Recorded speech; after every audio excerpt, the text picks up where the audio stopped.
Welcome back to my YouTube channel. दोस्तों कैसे हैं आप सब? उम्मीद करती हूँ बहुत बढ़िया होंगे, मजे में होंगे। मैं भी बिल्कुल बढ़िया हूँ। तो जैसा कि आप सभी जानते हैं, हमने DSSB-PRT से रिलेटेड एक पेडागोजी सीरीज स्टार्ट की है।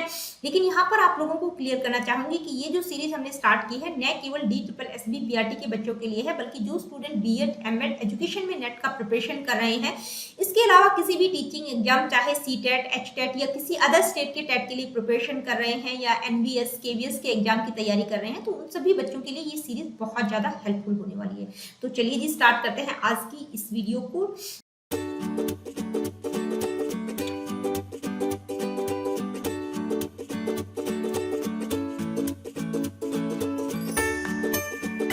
So today in this particular video we are talking about the equity theory of motivation। देखिए आज की इस वीडियो में हम इक्विटी थ्योरी को बिल्कुल डिटेल में समझेंगे। इक्विटी थ्योरी मोटिवेशन की एक प्रोसेस थ्योरी है, प्रोसेस मॉडल है मोटिवेशन का।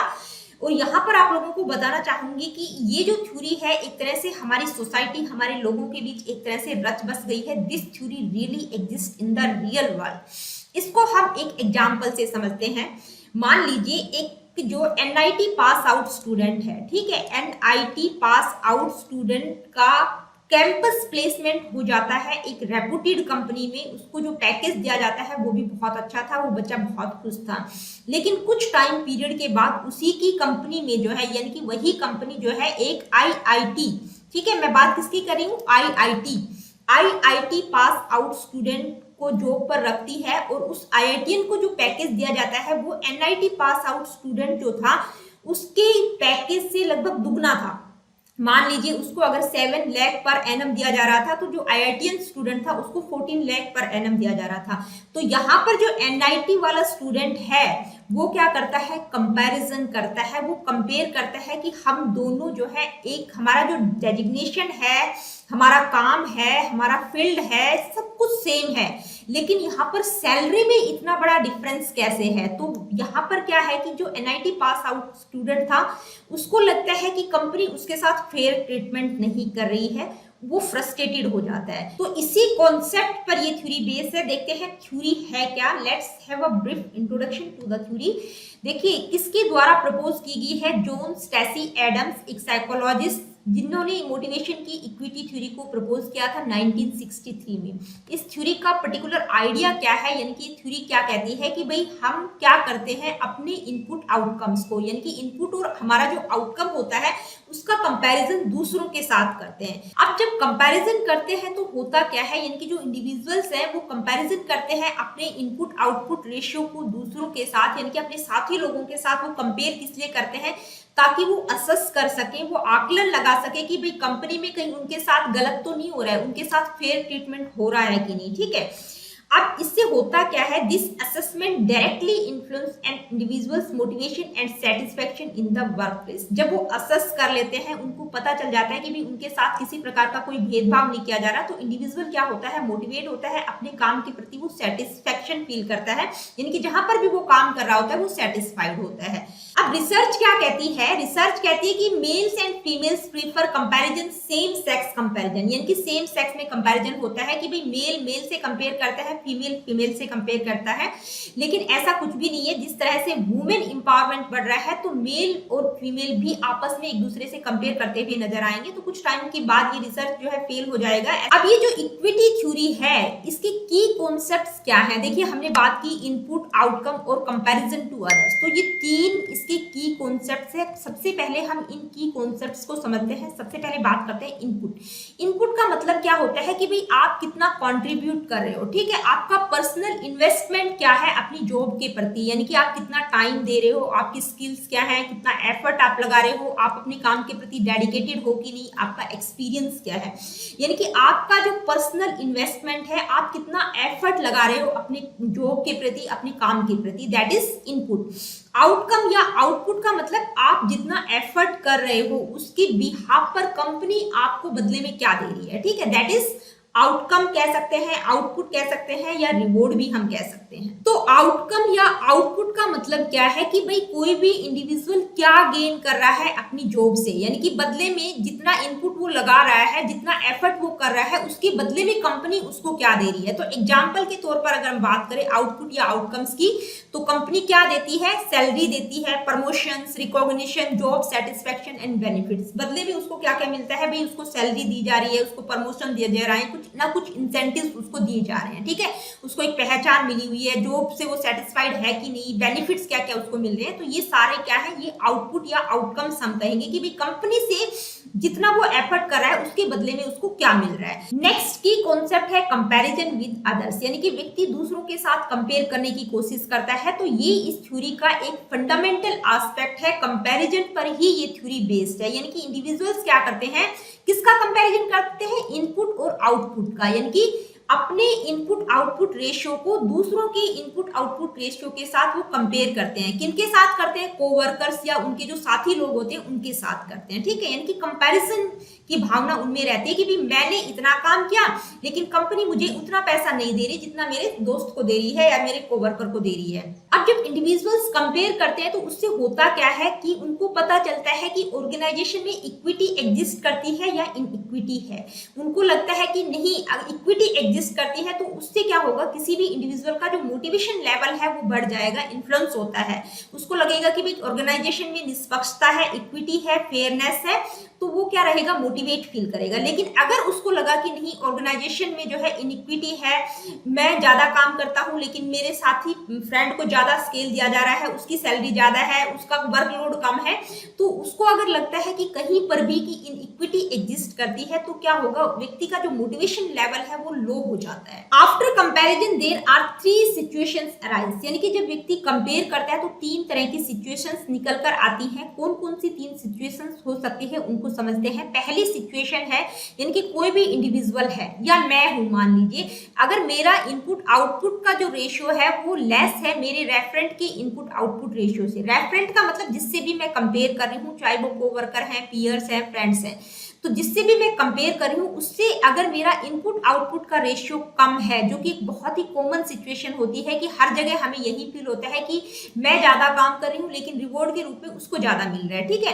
तो मेरा इनपुट आउटपुट रेशियो कम है तो मुझे क्या लगेगा कि जो ऑर्गेनाइजेशन है उसमें इनइक्विटी एग्जिस्ट करती है, यानी कि मेरे साथ फेयर ट्रीटमेंट नहीं हो रहा, मैं अंडर रिवॉर्डेड फील करूंगी और साथ ही मुझे मेरी जो सिचुएशन होगी वो क्या रहेगी कि मुझे कंपनी या ऑर्गेनाइजेशन पर गुस्सा आएगा, ठीक है। दूसरी सिचुएशन क्या हो सकती है कि अगर मेरा इनपुट आउटपुट रेशियो इक्वल है मेरे रेफरेंट के इनपुट आउटपुट रेशियो से, तो मुझे लगेगा कि भी ऑर्गेनाइजेशन में इक्विटी है, यानी कि हम बराबर काम कर रहे हैं, हमें सैलरी भी बराबर मिल रही है, ठीक है, किसी प्रकार का कोई भेदभाव मेरे साथ नहीं किया जा रहा, ऑर्गेनाइजेशन में क्या है, इक्विटी एग्जिस्ट करती है, तो व्यक्ति क्या महसूस करता है, वो सेटिस्फाइड रहता है।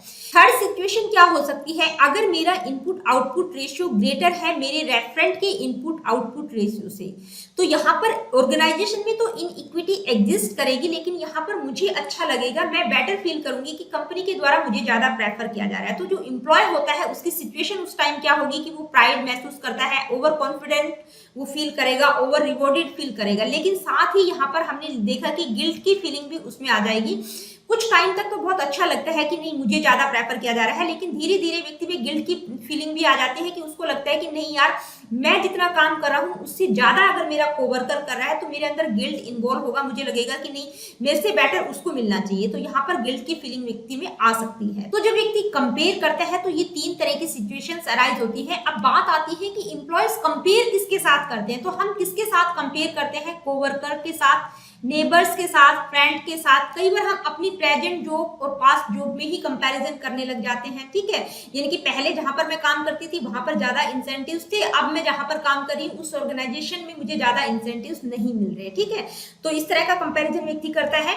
जब एम्प्लॉयज कंपेयर करते हैं तो 4 तरह के रेफरेंट कंपैरिजन क्रिएट होते हैं। कौन कौन से होते हैं उनको हम समझते हैं। रेफरेंट ग्रुप हम कह सकते हैं या रेफरेंट कंपैरिजन कह सकते हैं। देखिए, रेफरेंट कंपैरिजन का मतलब जिस किसी से भी हमारा कंपैरिजन चल रहा है उसको रेफरेंट कहा जाता है, ठीक है। मान लीजिए एक ग्रुप का दूसरे ग्रुप से कंपैरिजन चल रहा है, तो जिस ग्रुप से उसका कंपैरिजन चल रहा है उस ग्रुप को रेफरेंट ग्रुप कह सकते हैं या रेफरेंट कंपैरिजन हम कहेंगे।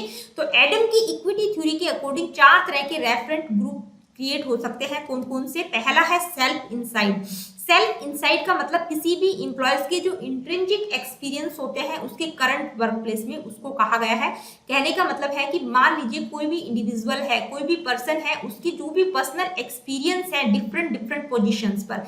मान लीजिए कई बार होता क्या है कि हम किसी एक ऑर्गेनाइजेशन में अलग अलग पोजीशंस पर काम कर रहे होते हैं, तो हम अपने ही एक्सपीरियंसेस को कंपेयर कर रहे होते हैं। मान लीजिए पहले मैं मार्केटिंग में थी, उसके बाद मुझे एचआर में शिफ्ट कर दिया गया, तो यहाँ पर बैठकर मैं कंपेयर कर रही हूँ कि मार्केटिंग में मुझे ये इंसेंटिव्स मिल रहे थे लेकिन एचआर में ये नहीं मिल रहे हैं। तो ये क्या है? सेल्फ इनसाइट, यानी कि अपने ही पर्सनल एक्सपीरियंसेस को इनसाइड द ऑर्गेनाइजेशन कंपेयर करना। इसके बाद है सेल्फ आउटसाइड। सेल्फ आउटसाइड का मतलब है कि पहले तो जो कंपैरिजन चल रहा था वो इनसाइड ऑर्गेनाइजेशन चल रहा था, लेकिन यहाँ पर क्या हो रहा है? सेल्फ आउटसाइड का मतलब हम अपना कंपैरिजन किसी दूसरे ऑर्गेनाइजेशन में, कोई भी हमारा कोवर्कर है या फ्रेंड है, वो जिस पोजीशन पर है तो वहां पर हम कंपेयर करने लग जाते हैं कि मेरी और उसकी पोजीशन सेम है लेकिन उस ऑर्गेनाइजेशन में उसको ज्यादा कुछ मिल रहा है। ठीक है, तो सेल्फ आउटसाइड यानी कि अपना कंपैरिजन हम दूसरे ऑर्गेनाइजेशन के लोगों से करते हैं, तो उसको क्या कहा गया है? Self outside. इसके बाद है अदर्स इनसाइड। अदर्स इनसाइड का मतलब हम अपना कंपैरिजन अपनी ही ऑर्गेनाइजेशन में हमारे जो कोवर्कर्स हैं, जो हमारे साथी फ्रेंड काम कर रहे हैं, उनसे हम अपना कंपैरिजन करने लग जाते हैं। उसको क्या कहा गया है? Others inside. इसके बाद है अदर्स आउटसाइड। अदर्स आउटसाइड का मतलब कोई भी इंडिविजुअल या कोई भी ग्रुप जो कोई दूसरे ऑर्गेनाइजेशन में काम कर रहा है उससे हम अपना कंपेयर करने लग जाते हैं, यानी कि कोई दूसरे लोग जो दूसरे ऑर्गेनाइजेशन में है उनसे हम अपना कंपैरिजन जब करते हैं तो उसको क्या कहा गया है? Others outside. तो ये चार तरह के रेफरेंट ग्रुप हम कह सकते हैं या रेफरेंट कंपैरिजन, जो कि इक्विटी थ्योरी में बहुत ही कॉमन है। इनमें से हो सकता है कोई ना कोई आप भी फेस कर रहे हो in the context of comparison. अब बात आती है कि भाई जब इंप्लॉयज के साथ इनइक्विटी होती है, यानी कि उनके साथ भेदभाव किया जाता है, तो उनके सामने चॉइसेस क्या क्या हो सकती हैं, वो क्या क्या कर सकते हैं। तो फर्स्ट क्या हो सकती है? चेंज द इनपुट, यानी कि अगर किसी भी इंप्लॉयज के साथ इनइक्विटी हो रही है तो वो क्या करेगा? वो अपना इनपुट चेंज कर देगा। उसको लगेगा कि अगर मैं इतना काम कर रहा हूं, कंपनी फिर भी मुझे प्रेफर नहीं कर रही है, दूसरा एम्प्लॉय जो मेरे से कम काम कर रहा है उसको ज्यादा प्रेफरेंस दी जा रही है, तो व्यक्ति क्या करता है? अपना इनपुट ही चेंज कर देता है, यानी कि वो हार्डवर्क करना कम कर देता है। नेक्स्ट है चेंज द आउटपुट, यानी कि आउटपुट को ही इंडिविजुअल्स चेंज कर देते हैं। यानी कि पहले क्या था कि कोई भी एम्प्लॉय जो काम कर रहा था, जितना आउटपुट प्रोड्यूस कर रहा था उससे कहीं ज्यादा आउटपुट प्रोड्यूस करने की कोशिश करता है। इससे होगा क्या कि जो क्वालिटेटिव वर्क था उसका वो कम हो जाएगा, यानी कि क्वालिटी के साथ वो कॉम्प्रोमाइज करेगा।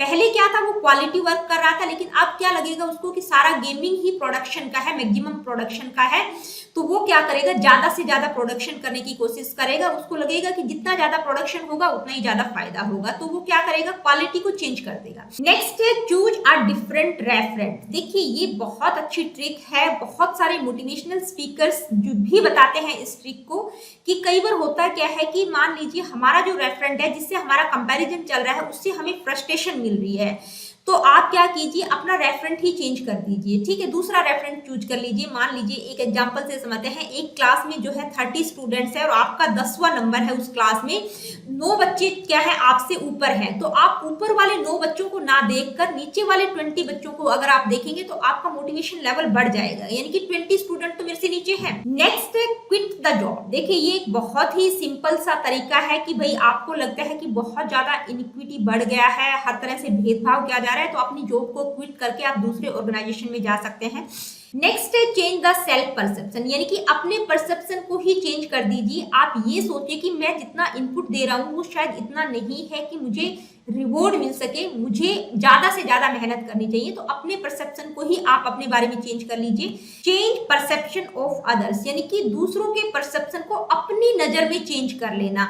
देखिए कई बार जब हम कंपेयर करते हैं तो हमें लगता है कि यार उसका काम इतना अच्छा नहीं है, उसकी जॉब इतनी इंपॉर्टेंट नहीं है, फिर भी उसको इंपॉर्टेंस दी जा रही है। तो यहाँ पर अगर अपना नजरिया आप बदल लेंगे उसके बारे में कि नहीं उसका काम भी इतना ही इंपॉर्टेंट है, उसकी जॉब भी इतनी इंपॉर्टेंट है, तो क्या होगा कि कहीं ना कहीं जो आपका इक्विटी डिस्ट्रेस था वो कम हो जाएगा। तो दोस्तों ये क्या है, ये सारी स्ट्रेटेजीज है इक्विटी टेंशन को खत्म करने की। यानी कि जब भी आपको लगता है कि जिस भी ऑर्गेनाइजेशन में आप काम कर रहे हैं वहां पे इक्विटी एग्जिस्ट नहीं करती, फेयरनेस एग्जिस्ट नहीं करता, तो आपका मोटिवेशन लेवल क्या होता है, लो हो जाता है। कहीं ना कहीं आपको लगता है कि इनजस्टिस हो रहा है। ठीक है, तो यहाँ पर मैं अगर अपनी पॉइंट ऑफ व्यू से कहना चाहूँ तो यही कहना चाहूंगी कि भाई आप एक तो कंपेयर करने से बचे। अगर आप कंपैरिजन कर भी रहे तो अपने इनपुट पर फोकस कीजिए, अपने परसेप्शन को चेंज कीजिए, क्योंकि जो ऑर्गेनाइजेशन में इनइक्विटी एग्जिस्ट करती है वो तो बदलने से रहा, क्योंकि जो चल रहा है उसको चेंज करना बहुत मुश्किल है, व्यक्ति अपने आप को ही चेंज कर सकता है। तो दोस्तों ये थी एडम की इक्विटी थ्योरी, और आप सभी जानते हैं हम मोटिवेशन की थ्योरीज कर रहे हैं, और कंटेंट थ्योरीज में आप लोगों को सारी की सारी करवा चुकी हूँ, और प्रोसेस थ्योरीज में हमने कर लिया स्किनर की रीइंफोर्समेंट थ्योरी, ब्रूम की एक्सपेक्टेंसी थ्योरी,